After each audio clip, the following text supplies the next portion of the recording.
Magandang umaga, grade 6 Rizal. Magandang umaga po, mga guro. Kami nga pala ang guro ninyo sa asignaturang Araling Talipunan. Ako nga pala si Gurong Jasmine at ako naman si Gurong Junine.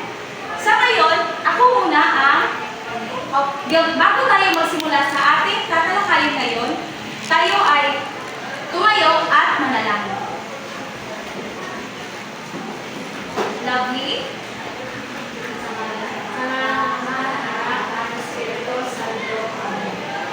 Salamat sa magandang araw na iyo, Panginoon. Alagaan at pagkakaroon mo ako sa buong araw. Bigyan mo ako ng karunungan na makita ang karanasan ng iyong mundo sa panalangin nito. Amen.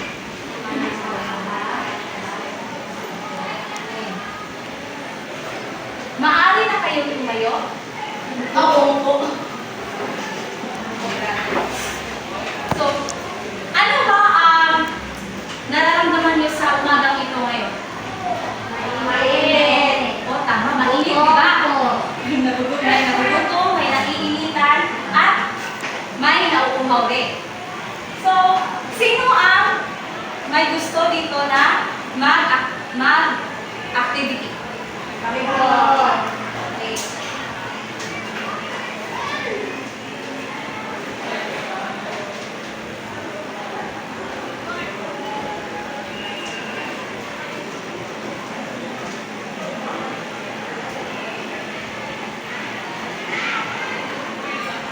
Ngayon, igugrupo ko kayo sa dalawa.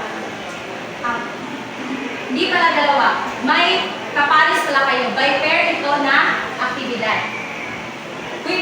Pwede kayo pumili ng mga kapartner nyo. Okay, sino ang kapartner mo, Lovely? O, Honey? Si Aya po. At ikaw, Sarah? Okay. Ang gagawin ninyo ay obserbahan nyo ang mga larawan na nakadikit dito sa Sarah. Ano ang inyong napansin sa unang larawan? Simbahan. Sa pangalawa? Kanya. Mga parehan? Tatlong pare. Kung sa tingin ninyo, ano kaya ang koneksyon nito sa ating tatalakayan ngayon? Kilala mo ba ang mga tao dito? Hindi. Hindi. Dahil ang mga tao dito ay tatalakayin natin mamaya-maya. So, sino nga ba ang namamahala sa simbahan noon? Mga parehan? Sa panahon, sino ano? Very good, Friday. Para sa susunod na aktibidad, ibibigay ko muna kayo kay Guro Gemini. Hi, ulit mga bata! Hello po. So ngayon, may gagawin kayo na aktibidad. So ang pangalan na itong aktibidad is Group Discovery Task. So ipapangkat ko kayo sa dalawang grupo. Ang unang pangkat at pangalawang pangkat. So magbibigay ako ng maikling teksto o impormasyon tungkol sa circular succession, Gomborza at Kabitin.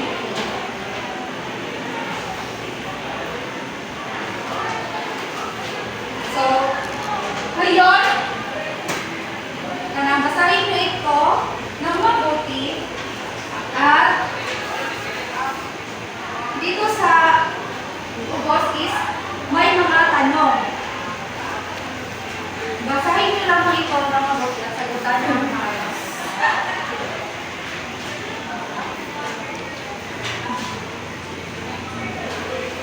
At pagkatapos nyo basahin ang mga sagot nyo ay inalagay mo sa Manila paper.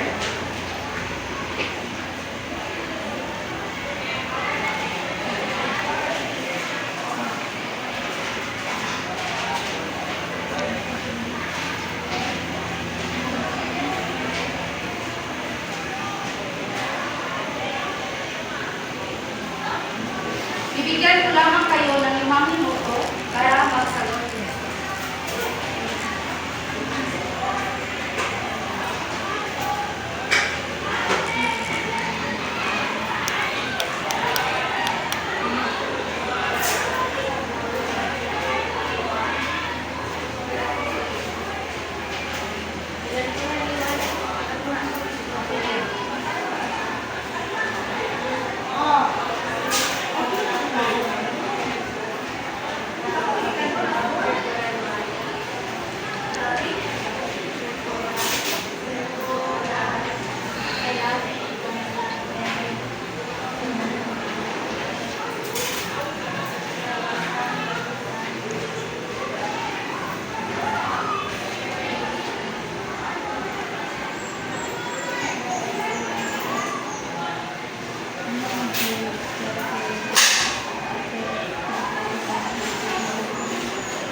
kayo nanalo sa question na aking binigay. Pakibasa ang tekstong A. Texto is secularism. Ang secularisasyon ay isang pirusan o panahon ng Espanyol na naglalagay kamalas ng mga Pilipino ng mga pag-uganawang mga pari-Espanyol o mga Fraile. Layunin nito ang bigyan ng pantay na karapatan ng mga Pilipino para sa simbahan at Okay, kasi. Pangalawang teksto, basahin pangkat dalawa.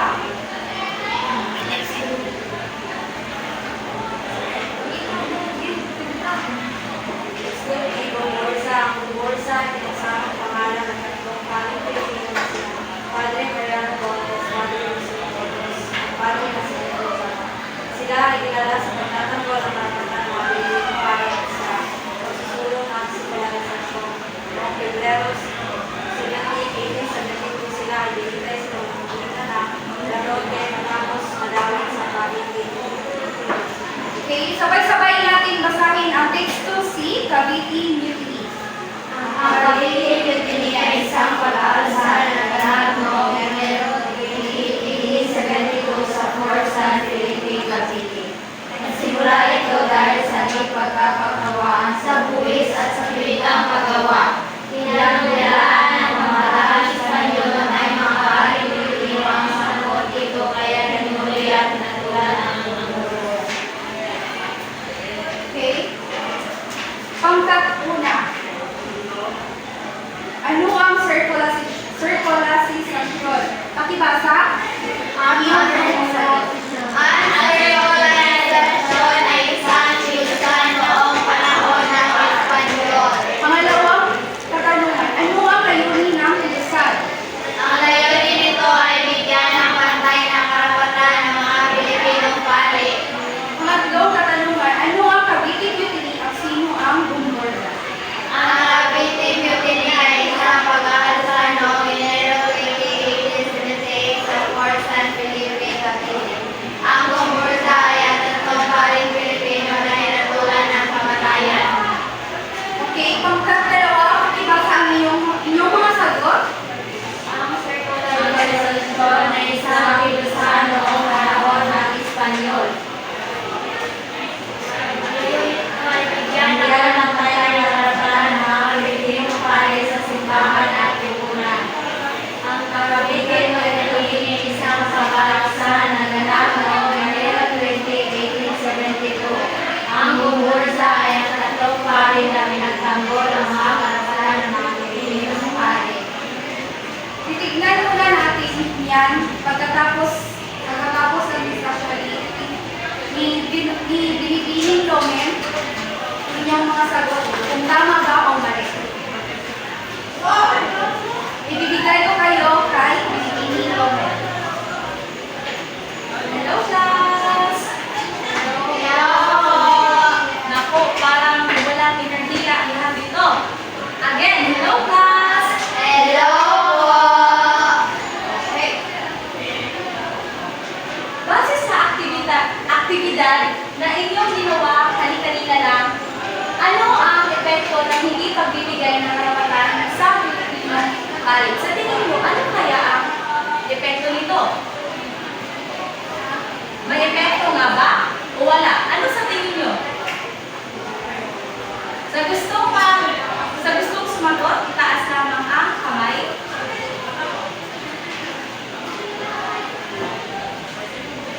Sariling idea lamang.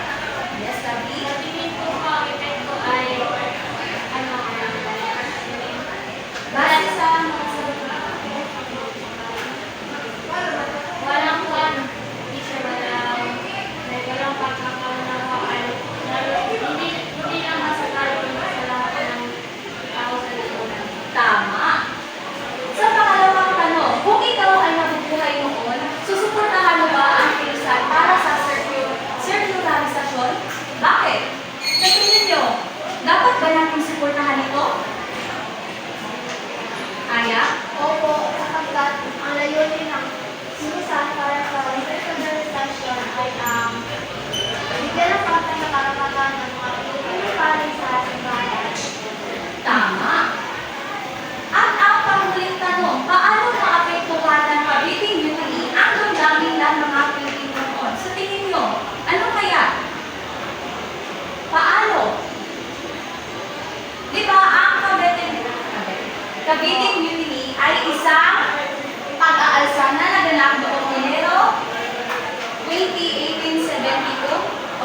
kapituan ng dali ng mga Pilipino sapagkat ang kapitulan ay siyang daan kung bakit magawa ng rules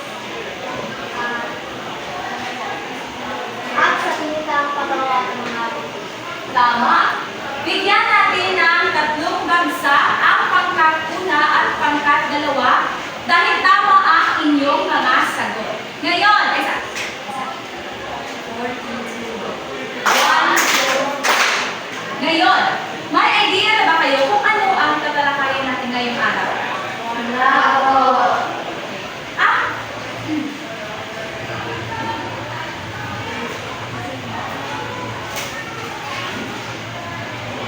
ang tatalakayin natin ngayong araw ay tungkol sa circularization or circularization, Cavite Mutiny at ang Gomorza.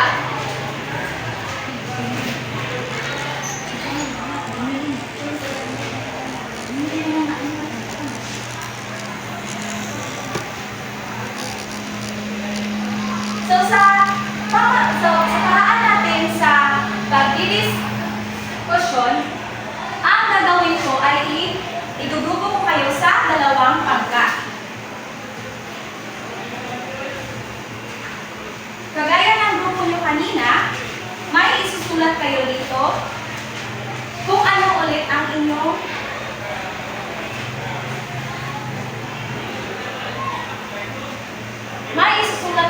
sa Manila paper at ipaliwanag nyo kung ano ang inyong naiintindihan tungkol sa secularization at sa tingin nyo kung ano ang Cavite Mutiny at ang epekto nito sa damdaming makabayan.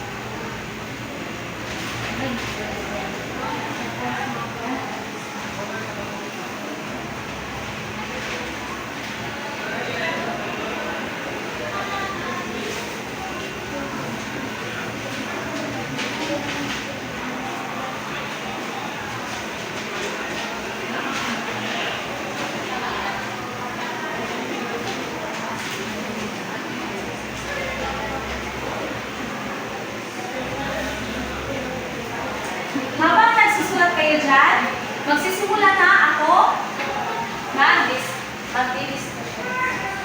So, ano nga ba ang circularization o circularization? So, ito ang patakaran ng paghiram sa mga paring secular o silang walang pinabibilangan na orden sa pamamahala ng mga parokya na nasa direktang supervision ng Duisco. So, sila yung mga sila yung mga walang pinabibilangan na orden. Ang secularization ay nabibilang sa 2. Ito ay ang paring regular at ang paring secular. So, ano nga ba ang pagkakaiba nito? Ang paring regular ay mga paring kasama sa isang orden gaya ng Franciscan, Dominican, Agustinian, Jesuit, at Nicoles. Habang ang paring secular naman ay mga paring hindi kasama sa isang orden, gaya ng Pilipinong pare, paring may dugong Espanyol, at paring may dugong Chino. So ano na ulit yung kaibahan ng paring regular at paring secular? paring regular ay kasama sa isang orden, habang ang paring secular ay hindi kasama sa isang orden. Ano ang magbigay ng halimbawa ng paring regular? Franciscan, Ang paring secular naman ay Pilipinong pare na may dugong Espanyol. tama. So, dahil alam nila ang pagkakaiba ng paring regular at paring secular, dito naman tayo sa Gomorza. So,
Awitin Mutiny. So sila ay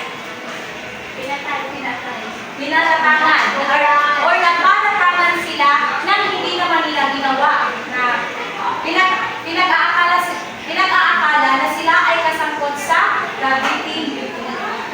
So sino nga ba ang naghatol sa kanila ng kamatayan? Si Gobernador Rafael Escuerdo. siya ang nagpapatay sa Gomborza at namuno sa Pilipinas noong panahon ng Awitin Mutiny. So, ito na nga yung sagot sa katanungan kanina. Ang pagpamatay ng Gomborza ay gumising ng matinding galit at nananakit ng mga Pilipino. So, ito ang naging dahilan kung bakit ang mga Pilipino ay nagsugod na sila na himagsik or nag-start na sila rebelde. Ngayon, ang panghuli ay ang Awitin Mutiny. Ito ang pag-aalsa ng Cavite noong 1872 ay isang pag-aalsa ng mga Pilipinong tauhan ng Fort San Felipe. Ang arsenal ng Espanyol sa Cavite noong Enero 20, 1872. So, mayroon itong 200 na lugar or bagong kaanib at alam niyo ba, sa tingin niyo, nagtagumpay ba ang pag-aalsa ng sa Cavite Mutiny? Hindi siya nagtagumpay. Dahil ayon sa mga nakaraang teksto, kaya ito hindi nagtagumpay dahil nalaman ng mga Espanyol ang plano ng pag-aalsa ng mga Pilipino sa Cavite. Kaya ayun, hindi nagtagumpay ang pag-aalsa. At sinabi pa dito na maraming scholar ang naniniwala na ang pag-aalsa noong 1872 ang simula ng nasyonalismong Pilipino na kalaunan ay humantong sa rebelyon ng Pilipino noong 1896. So para sa karagdagang kaalaman natin ngayon, ang Pebrero 15, 1872, dito sa taon at araw na ito, hinatulan ng kolonyal na otoridad ng Espanya ang tatlong pari o Gomborza. Ngayon, may itatanong ulit ako. Ano ka ulit yung secularization? Ang secularization ay paglakas ng tinig Ay isang kilusan noong panahon ng Espanyol. magaling. Ano naman ang kaibahan ng pari regular at pari secular? Parang ay kasama sa isang orden, habang ang parasikular ay hindi kasama sa isang orden. Sino-sino ang mga tauhan sa Gomborza? Mariano Gomez, Jose Burgos, Jacinto Zamora. Sino ang pinakamatanda sa kanila? Mariano Gomez, Ang pinakabata?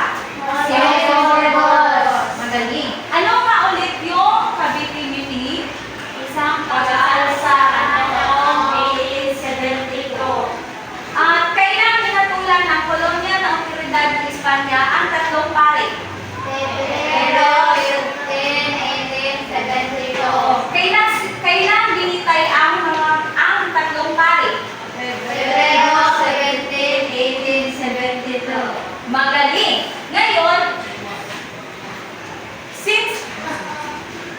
dahil may nalaman na kayo at may natutunan na kayo sa ating tinalakay ngayon, may ipapagawa ako na aktibidad sa inyo. So, ito ang paraan. Hatiin ang klase sa mga pares. Sino nga ulit yung mga kapares nyo kanina? Yung mga kapares nyo kanina ay ito ang gagawin nyo. Gagawa kayo ng timeline na pangahalagang pangyayari kaugnay ng secularization at Cavite Mutiny.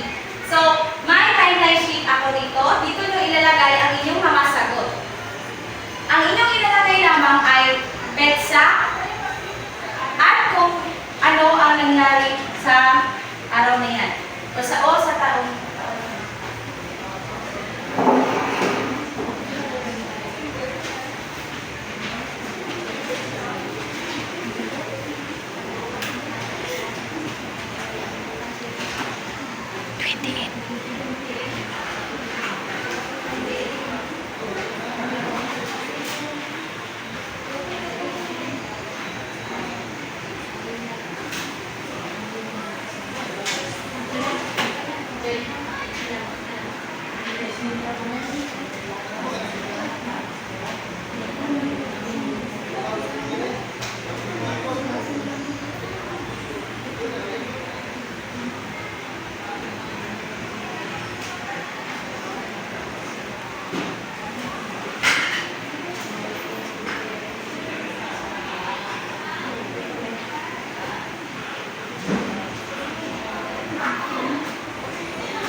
ibibigay ko kayo ulit kay Guro.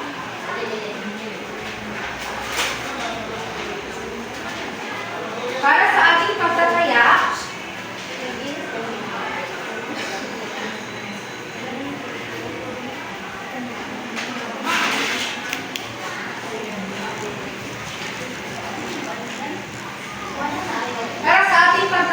hatiin ulit ko kayo ng pangat-una at pangat-dalawa. At ito ay sabay-sabay kayong sagutin ang tama o mali gamit ang placards. Halimbawa, ang kilusan para sa sekularisasyon ay naglalayong tanggalin ang mga simbahan. So, ang isa nila is ang mali. Pag ang gumporsa naman ay pinatay dahil sa pagsuporta sa reforma, isa naman is ang tama. Hanggat una at hanggat dalawa.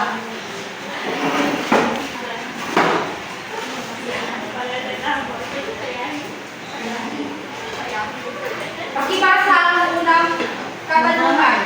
Ang sekularisasyon ay isang kilusan na naglalayong para sa mga Pilipinong pare ang pamamahala sa mga parokya. Anong sagot? Tama o mali? Tama. Magaling. Pangalawang katanungan. Ang mga prahiling Espanyol ay malugod na ibigay ang mga simbahan sa mga araling. Anong sagot? Mali. Bakit mali? Dahil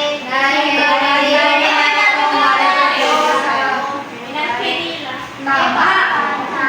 Pangatlong katanungan. Pakibasa. sina Padre Mariano Gomez, Padre Jose Burgos at Padre Jacinto Zamora ay kilala sa pangalang Gumborza.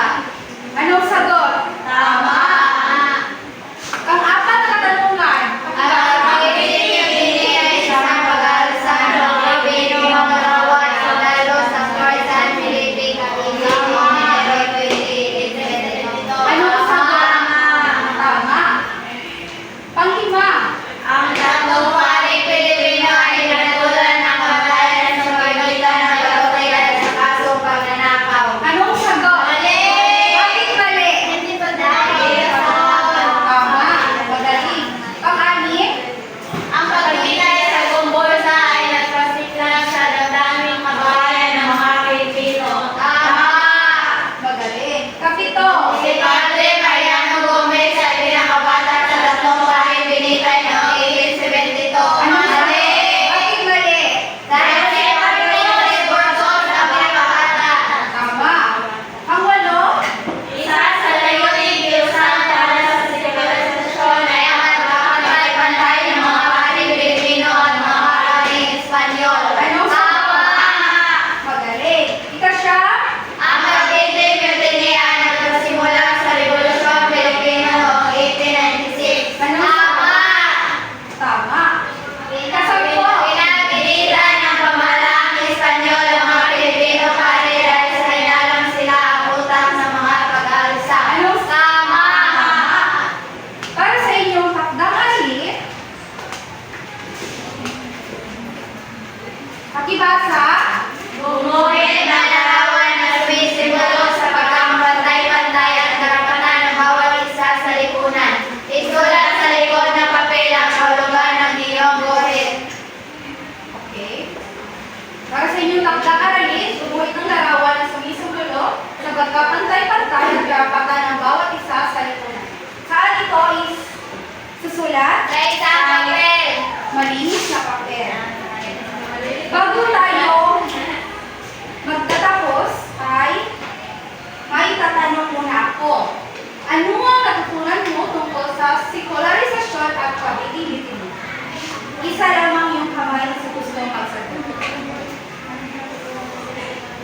Ang natutunan ko Kamayo, Aya. ang natutunan ko natin sa sekularisasyon, Guro, ay ito ay isang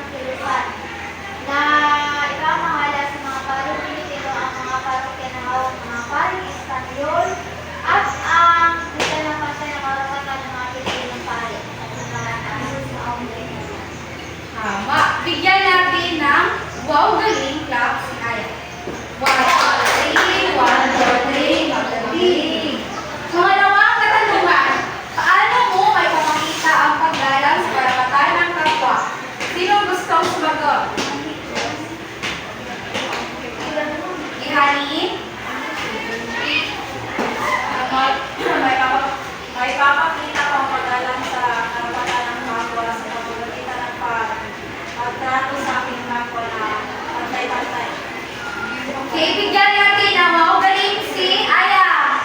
1, 2, 3. 1, 2, pagi ulit.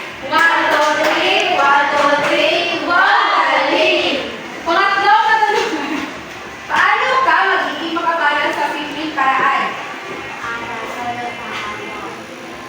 Pagtulong sa kapwa, teacher. Tumayo, Sarah. Pagtulong sa kapwa, teacher.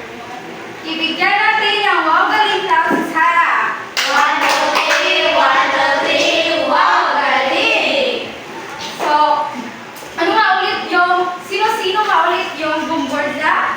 Si Padre Mariano Gomez, Padre Jose Burgos, at Padre Jacinto Zamora. Sino nga sila? Ang mga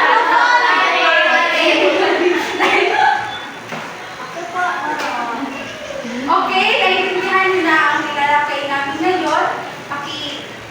Tumayo muna.